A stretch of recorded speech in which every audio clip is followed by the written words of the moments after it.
E aí, gente, tudo bem com vocês? Lu Investing aqui novamente para falar a respeito de inflação. Putz, esse vídeo é importante, hein? Porque inflação é um fenômeno aí, um termo, na verdade, que a gente ouve muito dos noticiários. Volta e meia a gente vê no jornal lá, a inflação em 2021 subiu 10% e assim por diante, né? A gente sempre ouve essas coisas, mas muitas vezes, né, se te perguntarem, por exemplo, o que é inflação? Talvez você não saiba responder, né? Ou pelo menos não saiba responder corretamente. Então por isso que eu tô fazendo esse vídeo, para te explicar o que é a inflação, falar sobre quem causa, né? O que causa, enfim, e também falar sobre os índices de inflação e como combatê-la, ou pelo menos conter a inflação, tá certo? Sobre isso que eu vou falar no vídeo de hoje.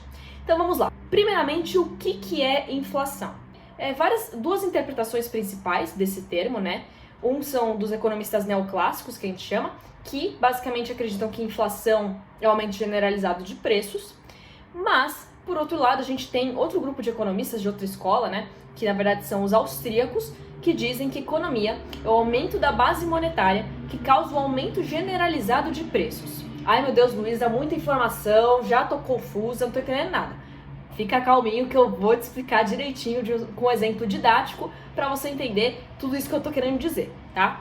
Basicamente, o que os economistas da escola austríaca estão querendo dizer é que, conforme o governo aumenta a quantidade de dinheiro em circulação, porque afinal só o governo consegue fazer isso, né, aumentar a quantidade de dinheiro em circulação, você vai ter ali o aumento generalizado de preços, já que quando você coloca mais dinheiro ali na mão das pessoas, você está conseguindo aumentar a demanda, certo? E aí a oferta ela não acompanha imediatamente essa demanda maior, certo? E aí que você tem um aumento geral de preços. Quer um exemplo prático? Vamos pensar no que aconteceu em 2020 com a pandemia, né? Que é um ótimo exemplo para tudo isso. Basicamente, você teve o governo aqui brasileiro e de vários outros países do mundo colocando, por exemplo, auxílios emergenciais, pagando auxílios emergenciais para as pessoas, já que, poxa, quarentena, a gente perdendo emprego, renda, enfim, tudo isso, certo? O que acontece? Se de repente as pessoas estão recebendo os seus R$ 600, enfim, ou mais, tanto faz, o que acontece é que de repente elas começam a ter um aumento ali do poder de compra, então conseguem consumir mais do que antes, né, sem esse auxílio.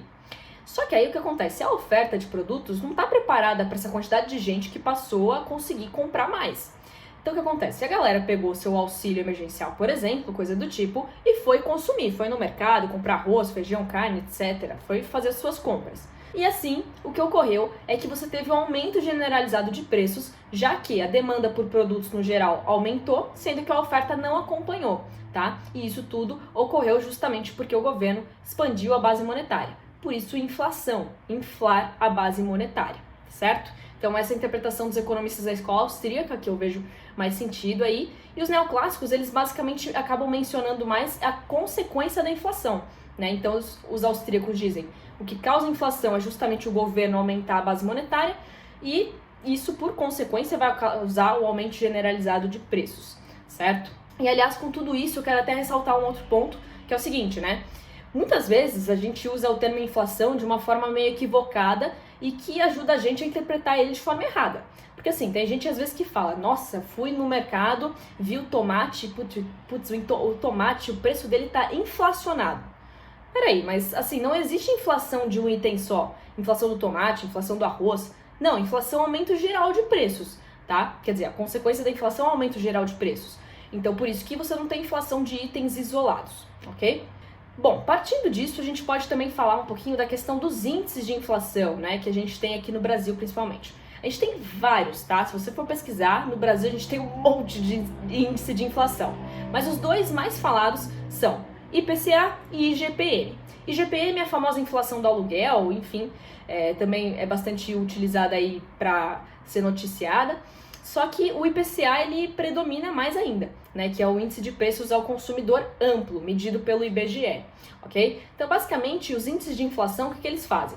Eles fazem tipo um gráfico em pizza, assim, e falam, tantos por cento aqui do aumento de preços a gente vai considerar que é dos alimentos, outros tantos por cento a gente vai pegar dos transportes e assim por diante. Então, eles vão fazendo uma cesta ali de produtos e serviços para colocar no índice de inflação. Só que a questão é que aí a gente percebe que há certas falhas nos índices de inflação, né?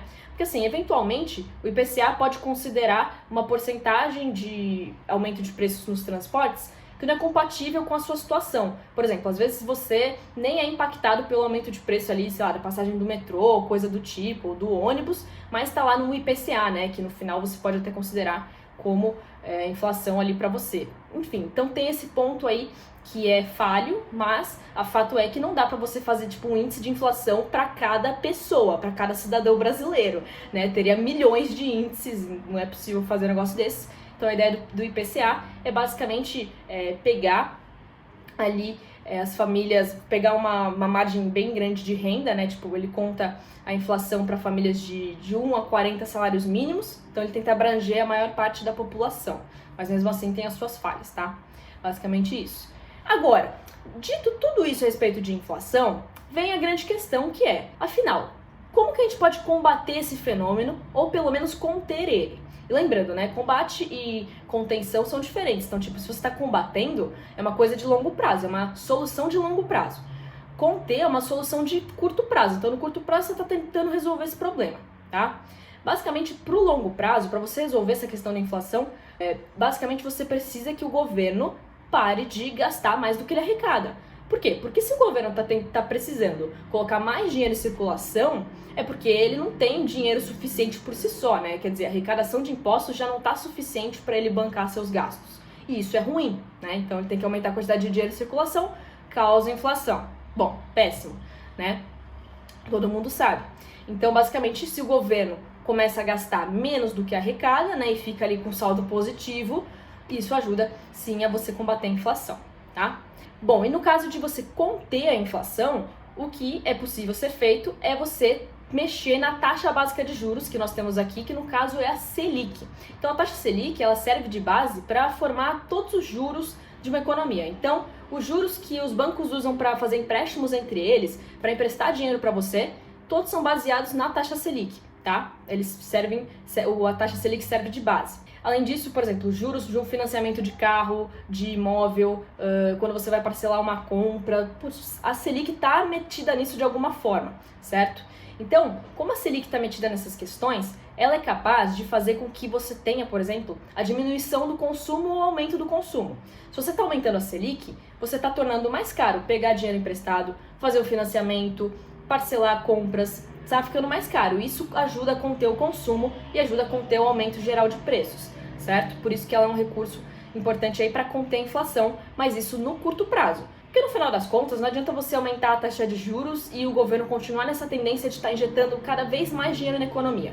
Se ele vai fazendo sempre isso, no final das contas chega um momento que a inflação fica uma coisa descontrolada, como a gente já passou por vários momentos assim aqui no Brasil, de hiperinflação e tudo mais, né? Então, uma coisa bem ruim.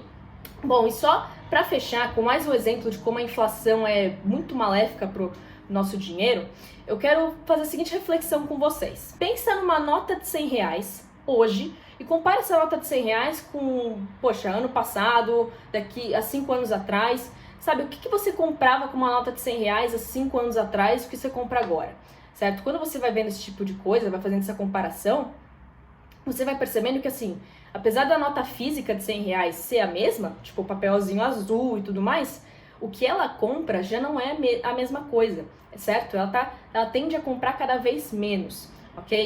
E isso é uma coisa, assim, que pesa bastante e é por isso que a gente vê que a inflação é como um fantasma que vai corroendo o seu poder de compra, certo? E, inclusive, a taxa Selic, então, no curto prazo, seria, por exemplo, como um caça-fantasmas para tentar conter a inflação, pelo menos por algum momento, né? Então, seria, por exemplo, como esse carrinho aqui do caça-fantasmas que eu tenho na minha mão, muito bonitinho. Seria, então, como a taxa Selic que tenta controlar a inflação aí, pelo menos no curto prazo. Mas um caça-fantasmas mais poderoso ainda é justamente você estar contendo os gastos do Estado para que ele não tenha essa necessidade de ficar aumentando a quantidade de dinheiro em circulação o tempo todo, certo? Bom, gente, sei que foi bastante informação, mas esse assunto é muito importante porque a inflação está toda hora ali sendo comentada e a gente precisa entender do que se trata e, de fato, como que ela impacta a gente, tá? Então, por isso que eu decidi fazer esse vídeo aqui para vocês, ok?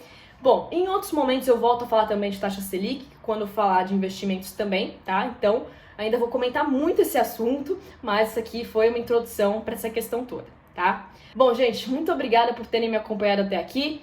Beijinhos econômicos para vocês e até a próxima.